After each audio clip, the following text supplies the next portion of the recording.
Okay, this is going to be lesson 1 from Unit 9, and before we left class on Friday, we went over how do we create the unit circle in terms of filling out those common angles like 30 degrees, 45 degrees, and their equivalent radian measurements. And so in this lesson today, we're going to go about things in a specific order. The very first thing is we're going to look at 3 examples here.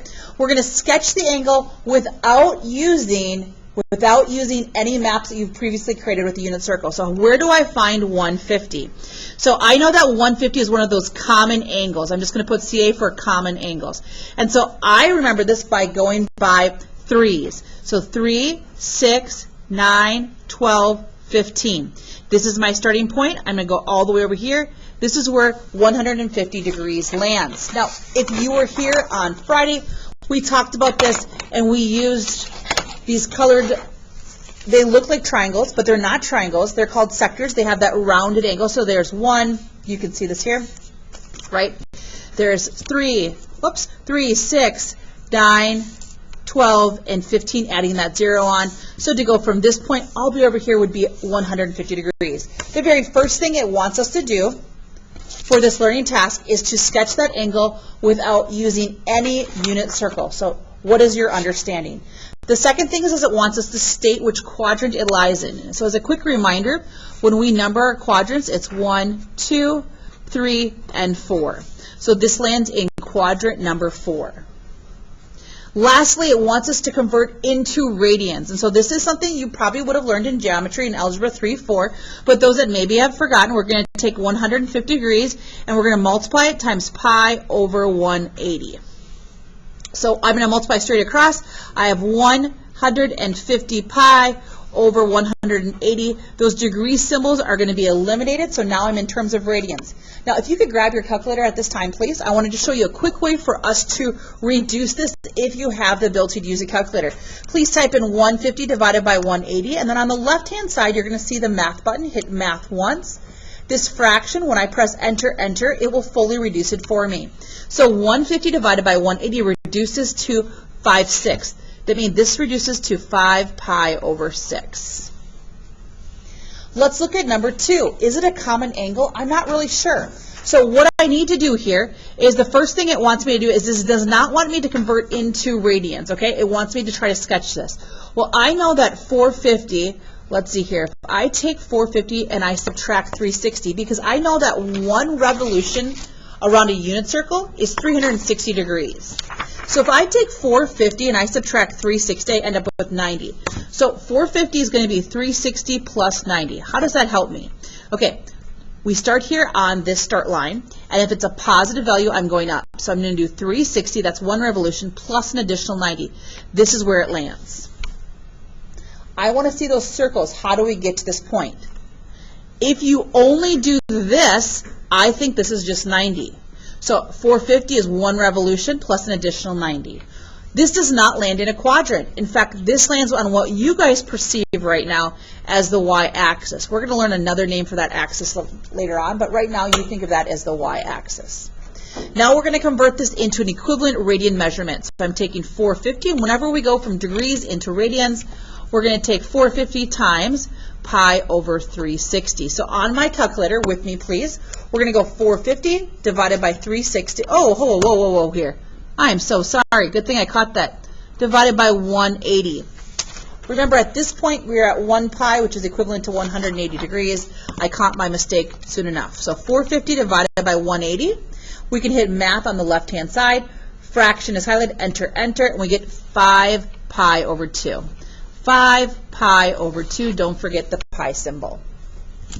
Now, why are we learning about converting? Because we do have to memorize these common. So I need you to know this week that this is 1 pi over 6, and that's equivalent to 30 degrees. I need you to know that this is 2 pi over 6, which reduces to 1 pi over 3, and that's equivalent to 60 degrees. These are common angles you have to have memorized for our future lessons. But what happens when you land on something like 195? Well, let's see, where is approximately 195? This is 180. So this is my start line. This is 180, and then, okay, so 180 plus an additional 15. Okay, 15 would be right about there. So this is my angle. But it's not one of those common angles. It's not one of those common angles. This is 180, this is 210. It's somewhere in between there, but it's not that common angle. It lands in quadrant number 3, and now let's convert it into radians. We have 195 times pi over 180. I'm grabbing my calculator, and I'm taking 195 divided by 180. So I have 13 pi over 12. 13 pi over 12 is what it is equivalent to.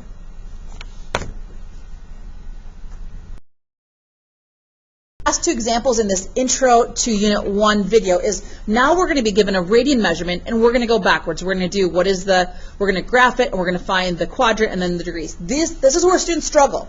So on your paper, when you're taking notes, please do me a favor and know that we want to get the bottom to be a 4 or a 6.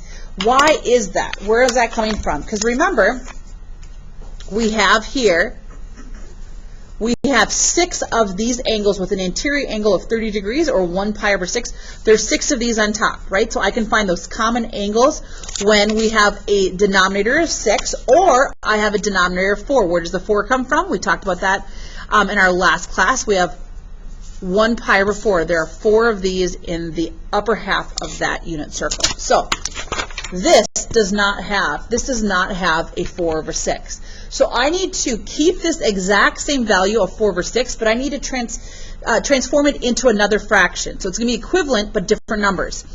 Is it easy to take 3 times the value and get to 4? No. Can I take 3 times the value and get to 6? Yes. Whatever we multiply by has to be multiplied by the top and the bottom. So this is equivalent to 8 pi over 6. For those that are like, I don't know what she's saying, if I just take 4/3, notice that's the same as 8/6. They're the exact same value. Now, why would I want to do this? Because I have to graph this right now before I turn it into degrees. So how do I find 8 pi over 6?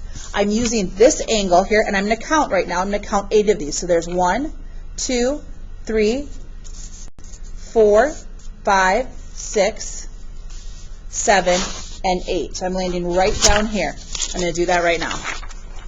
Okay, here we go. 1, 2, 3, 4, 5, 6, 7, and 8. This is where I'm going to land, right there. First thing you do is you have to graph it. Second thing is which quadrant. And remember, if it doesn't land in a quadrant but lands on an axis, you're going to say what that is. And now we're going to convert it into degrees. So how do we convert from radians to degrees? Instead of taking pi over 180, we're going to take 180 over pi. And in doing so, the pi's are going to be eliminated because they're going to reduce down to 1. And then I'm just going to grab a calculator and I'm going to multiply. I'm going to take 4 times 180 and I'm going to divide it by 3. You multiply the tops, divide by the bottom. So this is equivalent to 240 degrees. Let's do one last one. This is nice because I already have 4 on the bottom. So whenever we have a 4, remember we're talking about that 45-degree interior angle. Okay, here we go. So I'm counting by 1/4. So here's my start line. That's 1 pi over 4, 2 pi over 4, 3 pi over 4, 4 pi over 4, 5 over 4, 6 pi over 4, 7 pi over 4, 8 pi over 4, 9, 10, 11. Okay, so I need to show the pathway. I went 1 revolution, 1 time around, and then all the way back to here. That lands in quadrant number 2, and now I'm going to convert this into degrees. 11 pi over 4, when we go from radians to degrees, we multiply by 180 over pi. Again, the pi's are going to be eliminated because they reduce down to 1, and I have 11 times 180, and then I'm going to divide it by 4. I end up with 495 degrees. Depending on what your comfort is, please look up here because you are going to take a individual time for it is. This is right here. Videos 1, 2, and 3. Videos 1, 2, and 3 are going to describe just what I did with more examples. If you need that help, you watch that. Did everybody hear that? If you're like, Ms. Bradley, I understand. Great. This is brand new to you. This is how do you find the area of a sector. So this is what you definitely need to take notes on. These are optional depending on your individual understanding at this time.